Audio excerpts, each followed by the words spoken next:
Shalom Bapak Ibu dan saudara-saudara yang kekasih di dalam Tuhan Yesus Kristus. Kita bersyukur kepada Tuhan yang terus menopang kehidupan kita tanpa henti, terus memberikan berkat-Nya sehingga kita boleh menikmati perjalanan hidup ini, kekuatan serta penyertaan yang begitu nyata.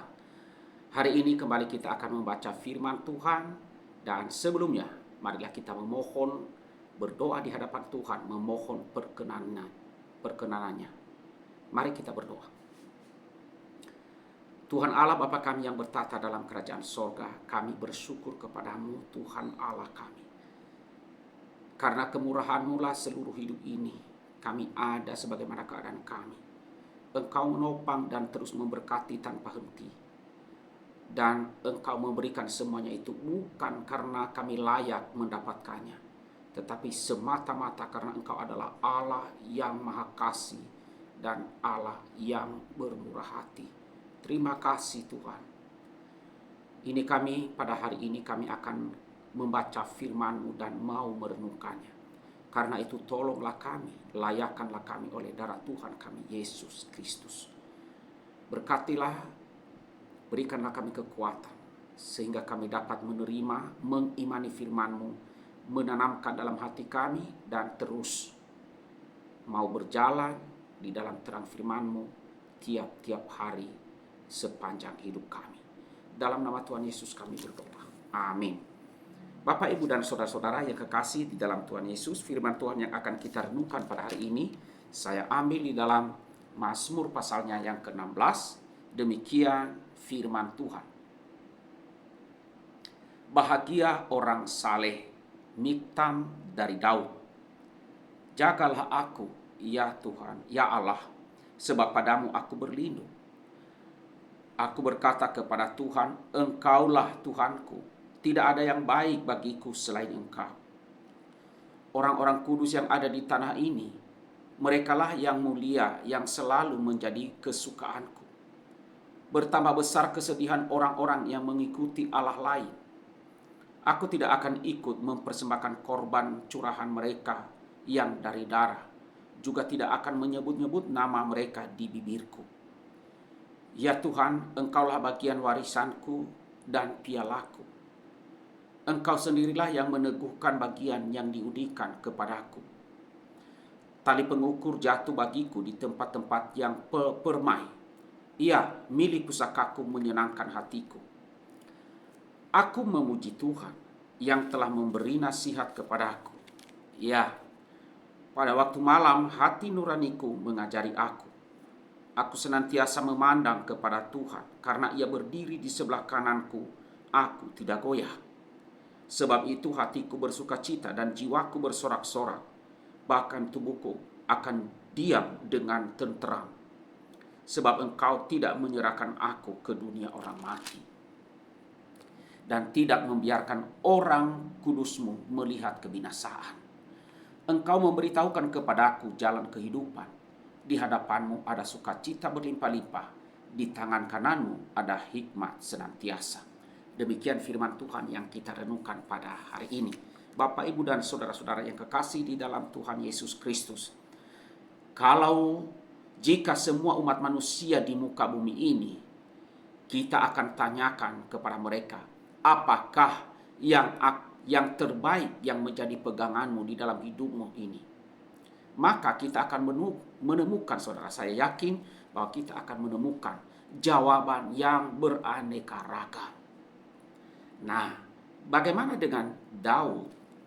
Kita melihat di sini, saudara, Daud, apa yang terbaik yang menjadi pegangan Daud? Dengan tegas Daud berkata, Tuhan, Engkaulah Tuhanku, tidak ada yang baik bagiku selain Engkau, di dalam ayatnya yang kedua. Nah, saudara, itu suatu pernyataan yang begitu tegas. Tidak ada yang baik bagiku selain Engkau, Tuhan. Nah, saudara, dengan mengatakan demikian, bukan berarti bahwa Daud tidak mensyukuri keluarganya, bukan tidak mensyukuri akan jabatannya, apalagi dia sebagai raja, maupun berkat-berkat lainnya.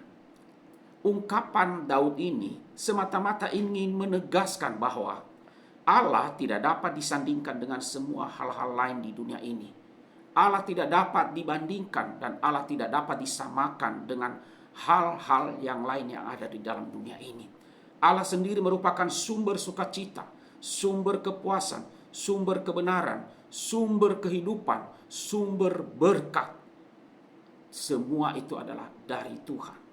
Itulah sebabnya Daud di dalam ayat 3 mengatakan, ya, Daud menyukai kumpulan orang kudus yang juga mereka adalah penyembah-penyembah Allah yang benar. Nah, saudara, pernyataan keyakinan Daud itu bukan tanpa alasan. Daud mengatakan itu karena ia telah mengalami bagaimana Tuhan menjadi tempat perlindungan baginya di dalam ayatnya yang pertama. Tuhan Allah adalah warisan, piala dan milik pusakanya.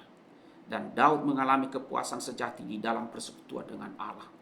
Di dalam ayat yang kelima dan keenam. Tidak hanya itu, saudara, Daud telah mengalami kehadiran Allah sebagai penasihat yang dapat diandalkan sehingga Daud sendiri tidak goyah, ayat 7 dan 8. Itulah sebabnya, saudara, maka Daud mengalami sukacita sejati. Karena apa? Permohonannya di dalam ayat 1 dijawab oleh Tuhan dengan jaminan bahwa pada akhirnya Allah memberikan Daud kehidupan yang lepas dari kebinasaan. Ayat yang ke-10. Ya. Bagi Daud, saudara, Allah adalah tempat perlindungan, warisan, yaitu milik pusaka yang berharga, penasihat, pembebas, dan sumber sukacita yang berlimpah, serta merupakan satu-satunya yang dapat memuaskan bagi Daud. Ayatnya yang ke-11. Nah, saudara, sekarang bagaimana dengan kita? Jika kepada saudara dan saya ditanyakan, apa hal terbaik yang kita miliki, yang Anda miliki dalam hidup ini? Mari kita renungkan apa jawabannya. Apa yang menjadi jawaban kita? Andai kata kita ditanyakan, apa hal terbaik yang Anda punya, yang Anda miliki dalam hidup ini? Saudara, apakah seperti Daud menjawab dengan tegas, atau masih adakah hal-hal lain yang menjadi pegangan kita, yang menjadi andalan kita, yang kita anggap hal yang terbaik? Daud mengingatkan kita semua bahwa bertambah besar kesedihan orang-orang yang mengikuti Allah lain, yang mau percaya kepada Allah lain, yang memang bukan Allah yang sebenarnya, bukan Allah yang sejati.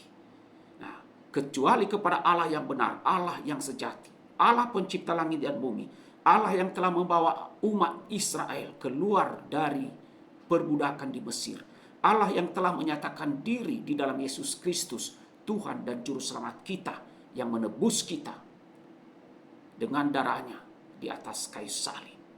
Nah, hanya kepada Allah itulah, tidak ada sesuatu pun di dunia ini yang dapat memberikan keamanan, kepuasan, sukacita, damai sejahtera, serta jaminan hidup yang sejati. Nah, Bapak, Ibu, dan saudara-saudara yang kekasih, kiranya dengan renungan firman Tuhan pada hari ini, agar kita sekali lagi memfokuskan hidup kita, ya, bahwa hal terbaik di dalam hidup ini adalah ketika kita memiliki Allah di dalam Yesus Kristus, Tuhan dan Juru Selamat kita. Itu adalah satu-satunya sumber berkat, sumber kebahagiaan, sumber hidup sejati yang kekal. Amin. Mari kita berdoa. Kami bersyukur kepadamu, ya Tuhan Allah kami. Engkau sajalah yang mengasihi kami. Kami bersyukur untuk firman-Mu yang dapat kami baca dan kami renungkan. Dan kami mohon teguhkanlah iman kami untuk benar-benar memiliki Engkau di dalam hidup ini. Dan mengaku dengan tegas bahwa hal terbaik di dalam hidup ini adalah memiliki Tuhan yang hidup. Tuhan Allah pencipta langit dan bumi. Tuhan Allah Israel. Tuhan Allah di dalam Yesus Kristus. Tolonglah kami, ya Tuhan, untuk benar-benar memiliki Engkau dan semua yang lain itu, agar kami singkirkan dan kami tidak percaya dan tidak mempercayakan diri kepadanya. Berkatilah umat-Mu hari ini, Tuhan, seluruh jemaat. Mohon Tuhan Engkau curahkan berkat-Mu. Berikan hati yang benar-benar untuk percaya akan Engkau. Terima kasih Tuhan. Di dalam nama Tuhan Yesus kami berdoa. Amin.